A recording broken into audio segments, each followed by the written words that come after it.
بسم الله الرحمن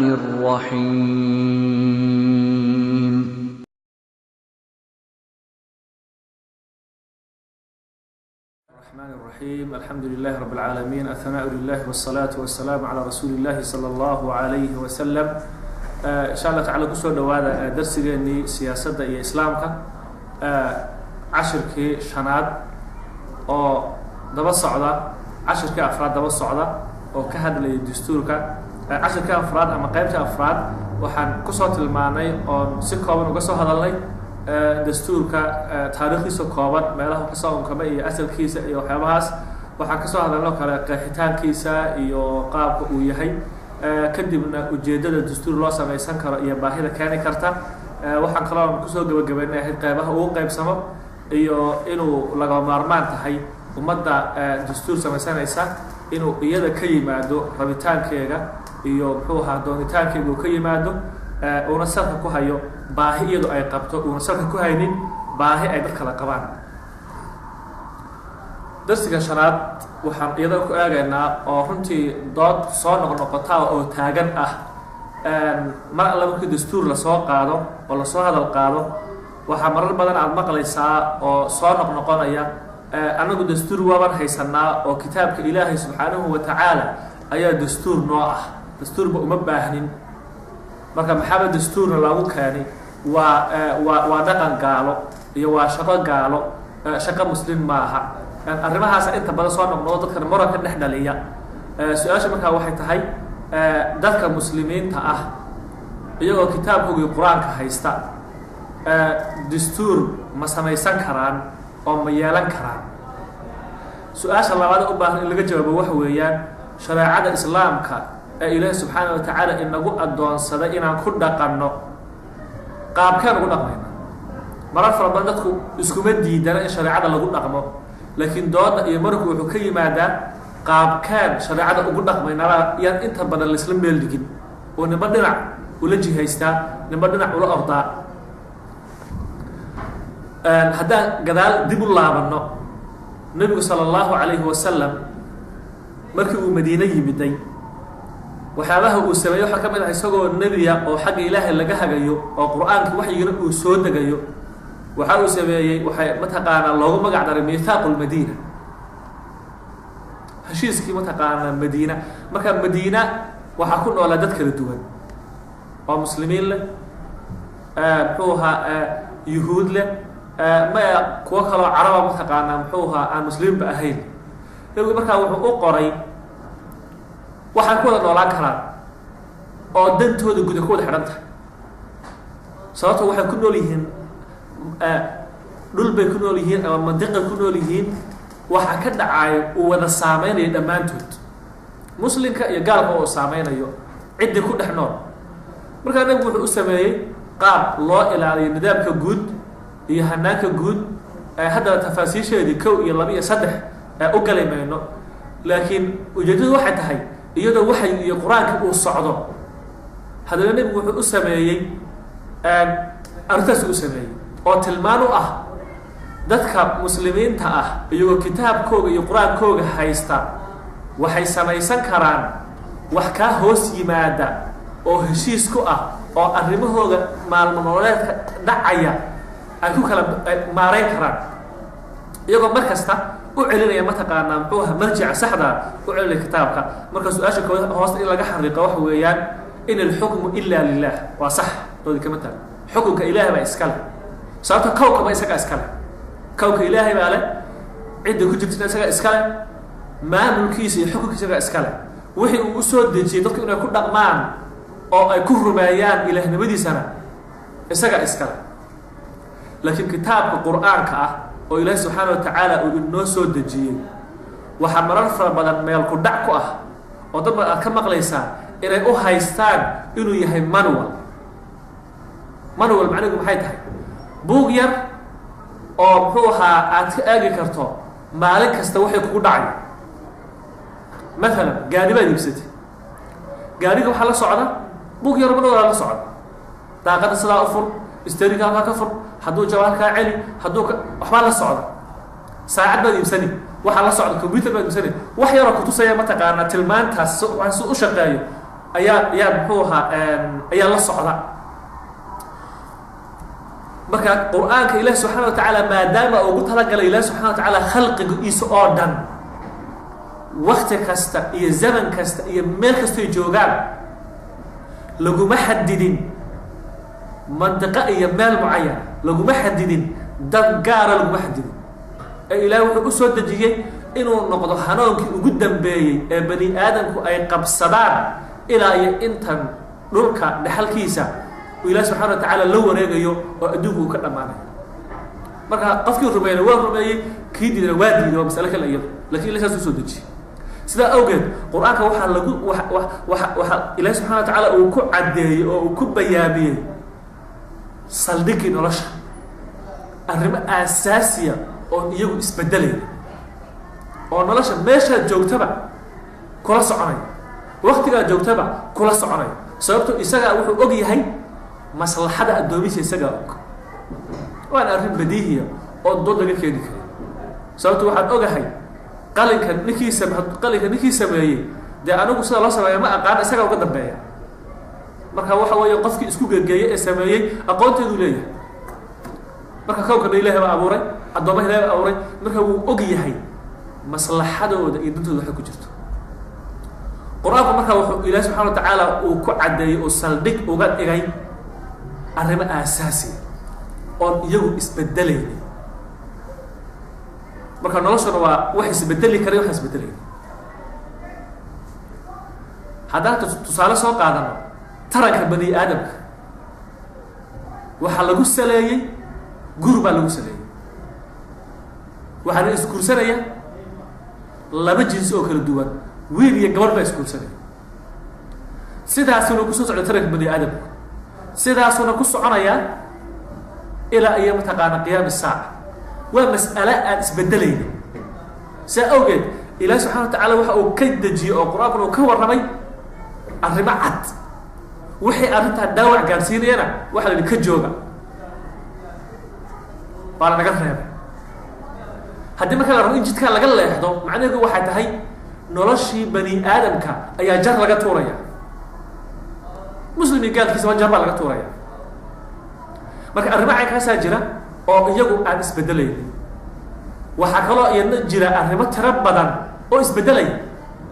oo la socda waktiga, zamanka la nool yahay, meesha lagu nool yahay, noloshu way isbedelaysa. waxyaabahaas ilaahi subxaana wa tacaala wuxuu uga tegay bani aadamku inay maareeyaan, gaar ahaan marka inagu muslim nahay inaan inagu ku maaraysano caqligeenna iyo kartideenna, inaga oo ka duulayna saldhigaas ballaarna ilaahay uu sameeyey oo ay ku caddahay maxaa xaaraana maxaase xalaala. marka wixii alxalaalu bayinu walxaraamu bayinu, wa ilaahay subxana wa tacala waa kala caddeeyey. waxyaaba waliba cajaa'ibta le waxaa ka mid a ee dadka u baahan in isla fahmaan. islaamka markaad fiiriso xaaraanta iyo xalaashaa badan. sidaa awgeed xalaasha lama tirin, lama odhan 1 2 3 4 5 6 7 8 wey. laakiin waxyaabaha xaaraanta ah waa tirsan yihiin. xaaraanta yar arrimo badan ilaah jiro waxa uu jira sida axaadiis nabigu tilmaamayaan sakata famaa sakata canha, wixii ka aamusan waxa uga aamusay raxmatan lakum, naxariis ninka la idin naxariisanayo. hilmaansho ilowsho ilahi ilowsanaya maaha. sababto madaa ilahi kownkar u abuuri wuu og yahay nolosha in wax isbedelayaan. marka waxaa jirta masaaxad ama area fasax laynoo siiyey inaan inagu maarayno oo caqligeenna iyo kartideennu ay ka shaqayso, inagoo ka duulayna hanuunka ilahi subxana wataala soo dejiyey. marka macquul ma noqon karto in la yidhaaho kitaabka qur-aanka laga dhigo manual laga dhigo, oo hadday saacad iga jabto qur-aankaan ka aagi warmaa ka dhaca ku tahay. hanuunkii waa hidaayad iyo hanuun ilaahay uu soo dejiyey. wuxuuna u soo dejiyey inay dadku ujeedooyinka sarsare ee ilaah nolosha uu ka leeyahay inay xaqiiqowdo, oo ah ilaahay in la caabudo, cibaadadii ilaahayna noloshii kale ay soo hoos gasho. wixii hoos u degayna waxa weeyaan انت كسي هوسيه laga aamusana fasax baa la inoosi marka waxay xaalan waa xalaal waxay xaraan waa xaraam marka hadu xaq sidaa yahay dastuur marka ma la samaysan karaa haddaan taa ka duulno jawaabtu waxay noqonaysaa ha iyadoo dhinac loo leexan ha bay noqonaysaa tan ku xigta marka waxay noqonaysaa dastuur caynkeeya yeelan karaa dadka muslimiinta marka qur'aanku waa manhaj xayaa waa qaab nololeed buu tilmaamayaa dadku ay ku soconayaan iyadoo markaa manhajkaa guud lagu dhex jiro dastuur caynkeeya dadku samaysan karaa su-aasha u baahan in la isla fahmo oo laga doodo oo meel la isla saarayo waa tan dastuur caynkeeya ayaa samaysan kara dastuurka dadka muslimiinta ay ku dhaqmayaan ayaa u samayn kara ayaa ka jiyagarayn kara dadku ma ku leeyihiin muxuu wax ma ku beensadeen oo ma og yihiin waxaan loo samaynayo inuuna ka hor imanaynin waxay aaminsan yihiin taasina waa su-aalo baa la isla fahmo marka haddii adna waa la samaysan karaa ku-caynkaa la samaysan karaa waxaa la samaysan karaa dastuur kala hagaya nolosha aan ku nool nahay ee ka soo hadhay xaaraanta iyo xalaasha si awgeed ummad muslima uma cuntanto inay yeelato maalan dastuur odhan kara khamrigu waa xalaal sababta wuxuu ka mid yahay arrimaha laga soo gudbay ee iyagu aynan doodaba geli karinba ayay ku soo aroortay nusuus ay ku timiday qadciyi dalaala qadciyi thubuut sugnaashihiisuna waa cad yahay waa qur-aanka bayaankiisuna waa cad yahay oo maaha xataa daliil dhanniya maaha waxaa ka mida mataqaana ribadii baa ka mid wadaru maa baqiya min arriba waxyaabahaas markaas wixii xaaraan iyagu way hadheen wixii xalaalaana meesuu yaalla marka dastuurkaas ay muslimiintu yeelanayaan wuxuu ka dhex shaqaynayaa oo kala maamulayaa wixii ka soo hadhay xaaraantaas iyo xalaasha wixii ka soo hadhay maxay noqon karaan maanta qaabka loo nool yahay caalamka marka laga hadli doonaa dowladnimada iyo qaabka dowladnimadu ay tahay laakiin maanta qaabka caalamka loo nool yahay ama waa system baarlamaana jira ama waxaa jira mataqaanaa muxuu system madaxweynea jira ama system waxaa jira ra-iisul wasaare a jira oo hadda midkii awoodda la siiyaa u badan tahay dastuurka marka wuxuu kala saarayaa maalan ninkii maanta anigu aan u doortay inuu imaamulo ma wuxuu imaamulayaa 5 sano ma wuxuu imaamulayaa 7 sano mise ilaa intuu meesha ka dhimanayo soo fadhiyaya waa inaan inagu ku heshiinaa inagu waa inaan ku heshiino haddaan markaa 4 ku heshiino 4tii waa inaan qorannaa 4 sano ayuu hebel ina maamulaya waa inaan qorannaa waxyaabaha cajaybta qur-aanka waxaa ka mid a qur-aanka ku soo arooray aayadda qur-aanka ugu dheer ilahi subxana wa taala yaa ayuha aladiina aamanuu idaa tadaayantum bidaynin ilaa ajalin musaman faktubuuh waa dayn 2 shaksi ama 2 qof oo wax kala daynsanaya waxaa la yihi faktubuuhu hadday tahay dayn mataqaanaa muxuu ahaa muddo fog la kala daynsanaya laakiin wixii hadda la kala qaadanayo hoo iyo mataqaana isii ah de uma baanana in la qoro ooba la kala wareego waa la kala qaateen laakiin ilaa ajali musamma wixii mataqaanaa la kala daynsanaya ee dayntaasi waqti ay maqnaanayso waxa la yihi qora xikmadda ku jirtaay in la qoro oo ilaahay inoo farayahay maxay tahay intaan ka fahmi karna inagu intaan na fahmi karin ba badan waa inuna muran imanin oo anigi hebel wixii aan kala qaadana markaa qorno $100 baan hebel ka qaatay baan hebel baan ka qaatay way qoran tahay marka hadhow muran ma laha laakiin hadda waxba la qorin anna waan dafiri karaa isna way dafiri karaa haddii uu alla kacabsigu uu dhaawacmo waxba iguma lahiyo waxba iguma lihi marka october marka haddii la yidhi 2 qof dayn ay kala qaadanayeen ha qoraan maxaa diidaya ummaddan qofkii masiirkayga gacanta ku hayay ay ku aamineen in la yidhaaho in loo sameeyo wax xakameynaya si uuna ugu tarkifalin ugu xadgudbin uuna u abuse garaynin si xun u isticmaalin awoodii iyo kalsoonidii la siiyey dastuurkii waa mataqaana waan qoranaynaa 4 sano qofka muxuu na maamulaya sifaadka islaamku mataqaana hoggaanka dadka qabanaya iyo dadka umada maamulaya sifaad badan ba mataqaana aad ka helaysaa diinta islaamka oo amaanada iyo mataqaana cadaaladda iyo mataqaana kartida waxyaabaha inta la qoro in la yidhaaho anigu waxaan rabnaa qof shuruudaha ka bixi kara oo ummaddan meel gaadsiin kara in la qorto maxaa ku jaban marka la dastuur baa la samaysanayaa dastuurkii wuxuu ka lahaa maareynaya oo maamulaya nolosheenii maalmeedkii iyo tii ku xigta iyo tii maalmaha iyo tii bilaha iyo tii sanadaha soo socda bal hanaanka nololeed sida u socon karo waxyaabaha aasaasiga u baahan in la jeegarayo waxaa ka mid ah inuusan ku jirin hal qodob ama hal xeer oo ka hor iman kara kitaabka ilaahay iyo sunnada nebiga sala allahu calayh wasalam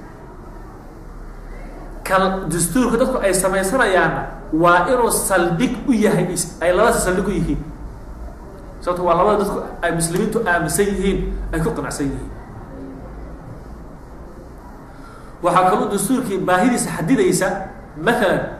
baarlamaanku awood intalaag buu leeyahay haddii baarlamaanka iyo isqabtaan ra-iisul wasaarihii ama madaxweynihii baarlamaanka isqabtaan systemkii qadaha ee maxkamaddu muxuu ku kala saari kan wuxuu yihi anigu inaan 4 sano fadhiyo meesha weeyo maya waxaa fadhiya 2 sano hadda marka hore la cadaynin way adag tahay in khilaafaad badan iyo muran badan muxuu ahaa lasoo afjaro maanta caalamka ku nool nahay ummadaha dhisan iyo dowladaha dhisan heshiisyaal la kala iyada oo heshiisyadaas lagu matalayo shacabka waxaa ka mid a qaabka loo maareynayo hantida waddanka uu leeyahay ayaa intee in leg helaya ayaa ka mas-uula marka hal qof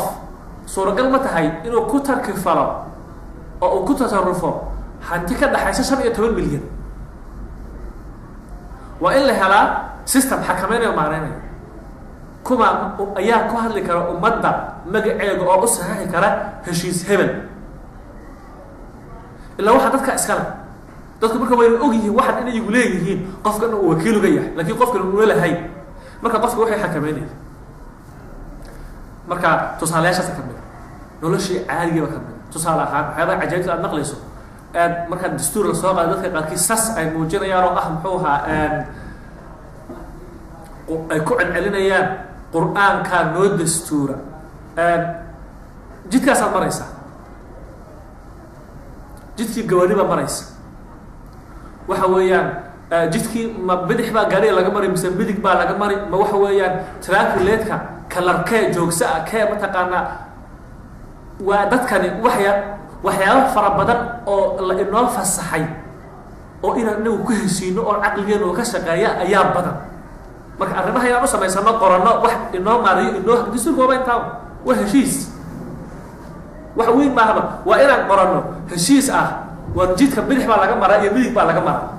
waa ku heshiin marka ku heshiino kadib qofkii jabiya waxaa la odhanaya qofkaasi wuxuu jabiyey xeerkii dastuurku jabiyey marka qaladka isagaa geystay aada marka waxaa lagu saari inuu jabiyo wixii sababta marka horeba waxaan qayb ka ahaa heshiiska waa arrinta aan ulahayn dastuurka ummad islaama loo sameynayo weliba gaar ahaan ummadda Soomaaliya loo sameynayo dadka loo sameynayay waa inay wax ku leeyihiin sababtoo barito qofka isaga la oran doonaa waxa jabisay wixii aad wax ka samaysay ilaa waxa ku darsanba hadii la yiraahdo jabisay deenu marka wax ku darsan awadayka aduba ay keen marka haddii aan islaamka qur'aanka iyadoo lagu dhaqmayo oo la haysto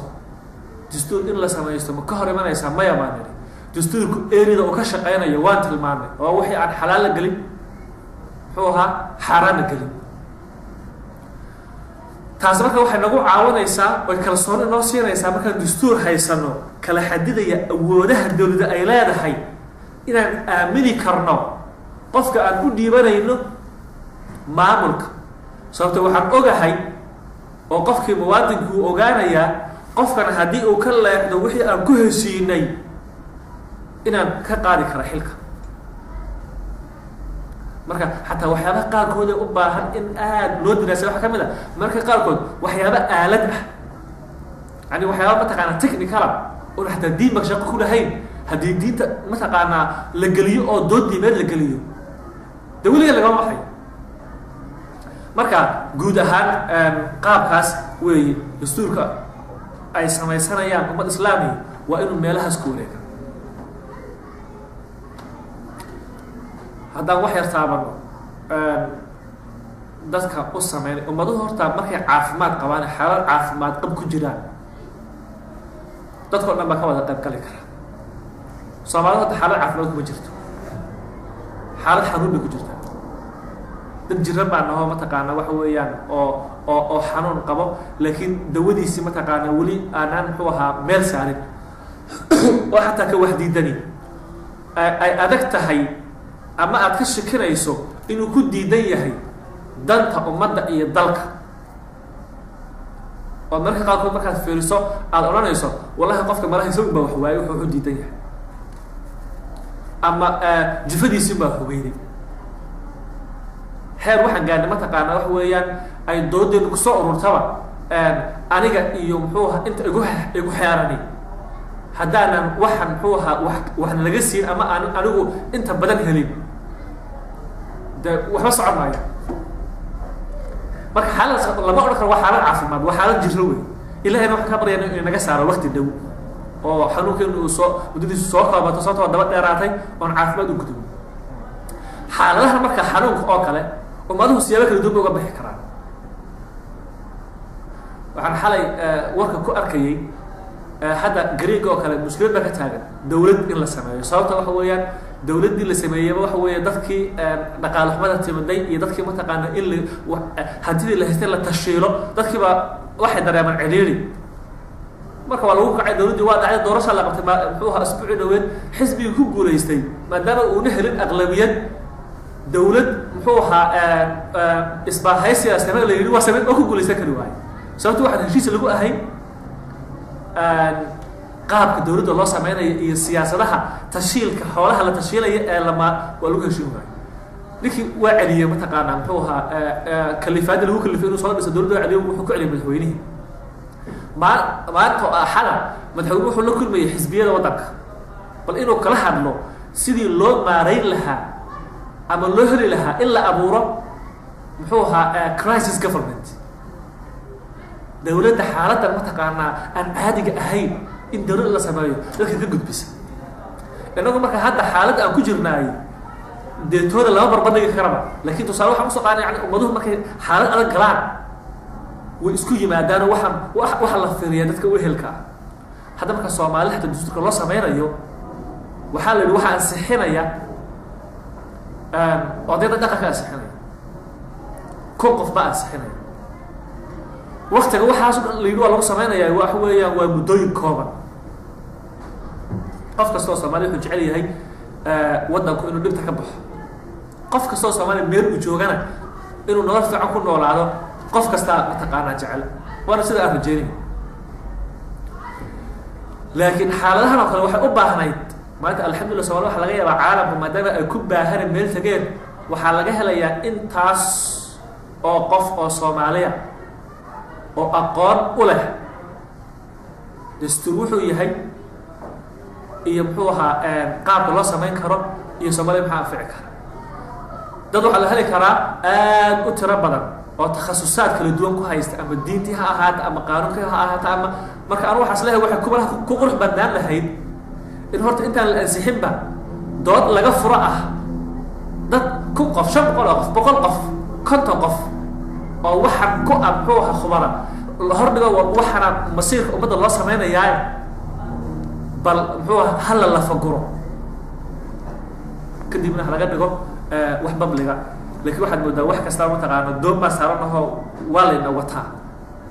marka doonta meeshay inagu dejiso